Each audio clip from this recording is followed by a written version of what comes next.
so there were small hopes of finding shade. Women were selling fruit, and booths with ices and chia were erected all down the lane leading from the church. At last, however, a little room was made, and seats were placed for us close to the pulpit, and under a tree. The image of the Saviour was now carried forwards on a platform, with a heavy cross appearing to weigh him down, and on the same platform was Simon, the Cyrenian, assisting him to bear the weight.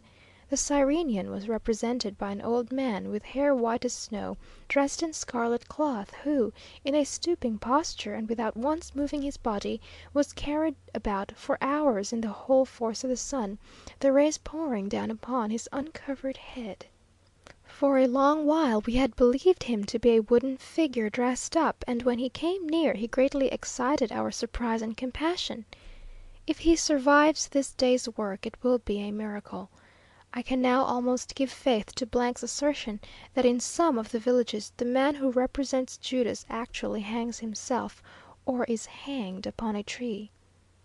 The Saviour was dressed in crimson velvet, with the crown of thorns, and a figure of the Virgin, in deep mourning, was carried after him by Indian women. The procession consisted of the same men on horseback as we had seen on foot the preceding day, of the spy, the Pharisees, the Jews, the betrayer, and the mob. Some had helmets and feathers and armour, some wore wreaths of green and gold leaves. One very good looking man, with long curls and a gold crown, and a splendid mantle of scarlet and gold, was intended for a Roman. By his crown he probably meant to personify the Roman Caesar. The sermon, or rather the discourse of the padre, was very good, and appeared to be extempore. He made an address to the Virgin, who was carried by and led up to the pulpit, and another to the Saviour, during which time the audience was breathlessly attentive, notwithstanding the crying of children and the barking of dogs. It was supposed that they were now leading Christ before the judgment seat of Pilate, and the next scene was to be the delivery of the sentence. When the curate's discourse was finished, the procession went on, the Indian women began to sell their nuts and oranges, and the band struck up an air in the distance, to which, when last I heard it, Ducrow's horses were dancing. We, in a fiery sun, which made its way through our mantillas, now proceeded to search for a convenient place, from which to hear the padre's next sermon, and to see the next scene in the sacred drama. The padre, who was walking under the shade of a lilac silk parasol, insisted upon resigning it to me. The Señora did not seem to feel the heat at all. At last, in order to avoid the crowd, we got up on the low azotea of a house beside which the pulpit was placed, but here the sun was overwhelming. The padre's sermon was really eloquent in some passages, but lasted nearly an hour, during which time we admired the fortitude of the unhappy Cyrenian, who was performing a penance of no ordinary kind. The sun darted down perpendicularly on the back of his exposed head, which he kept bent downwards, maintaining the same posture the whole time, without flinching or moving. Before the sermon was over we could stand the heat no longer, and went in under cover. I felt as if my brains were melted into a hot jelly. We emerged upon hearing that the procession was again moving towards the pulpit, where it shortly after formed itself into two lines.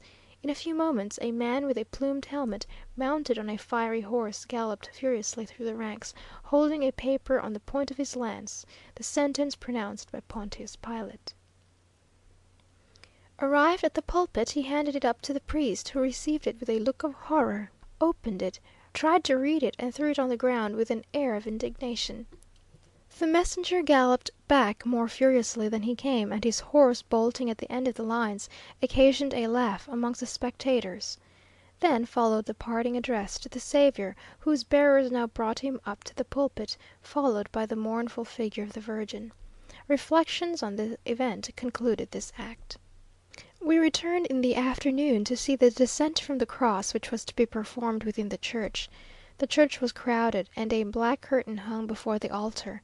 The padre now recapitulated all that had taken place, and described the Saviour's parting with his mother at the foot of the cross, addressing the Virgin, who stood in her sable robes not far from the altar, and interrupting his sermon to pray for her intercession with her divine Son.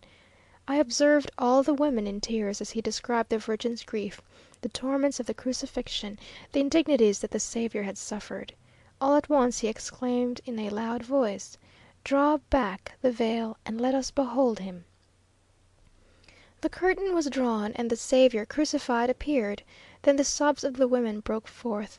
They clasped their hands, beat their breasts, and groaned, while the soldiers who stood below the cross clashed their swords, and one of them struck the body with a lance. At the same time the Virgin bowed her head, as if in grief. Unfortunately, I was near enough to see how this was effected, which peep behind the scenes greatly diminished the effect. Then the soldiers mounted a ladder near the crucifix and took down the body to bear it away. As it came by the pulpit, the priest seized the hands and showed the marks of the nails, at the same time breaking out into exclamations of grief. The soldiers stood below, impatiently clashing their swords, the women sobbed violently, the procession passed on, and we returned to the A.'s house. In the evening the procession of the angels took place.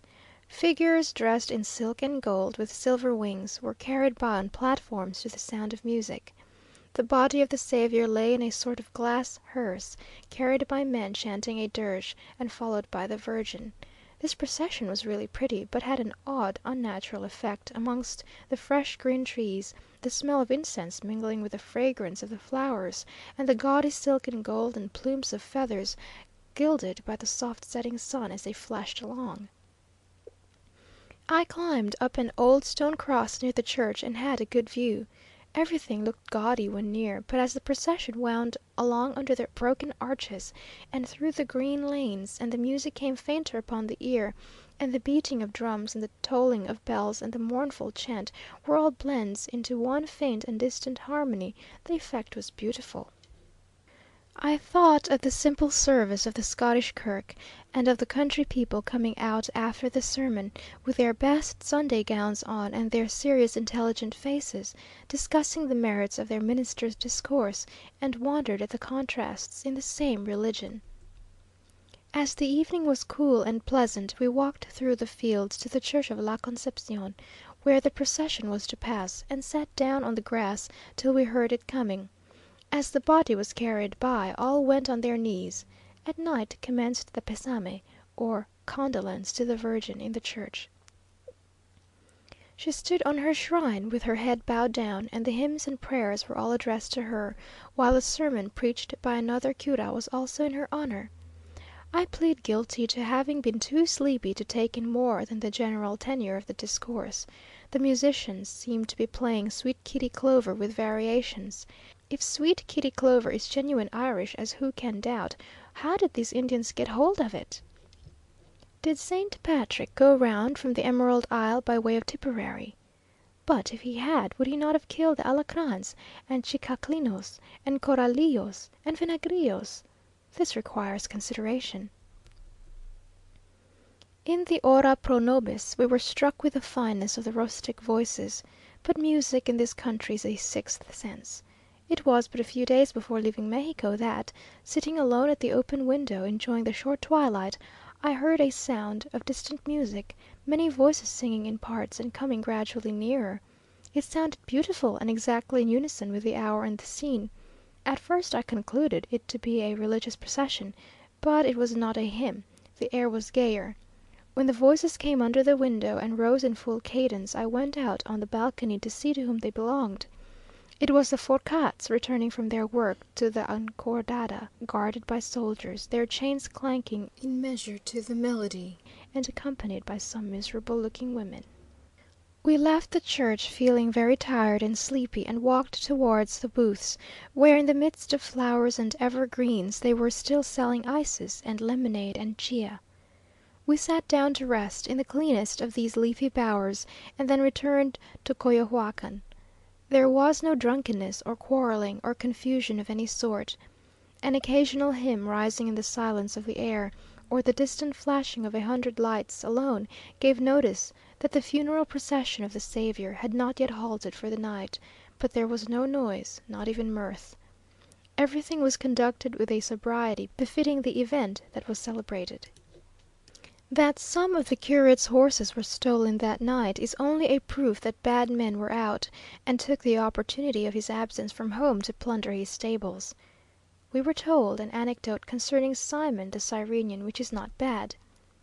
A man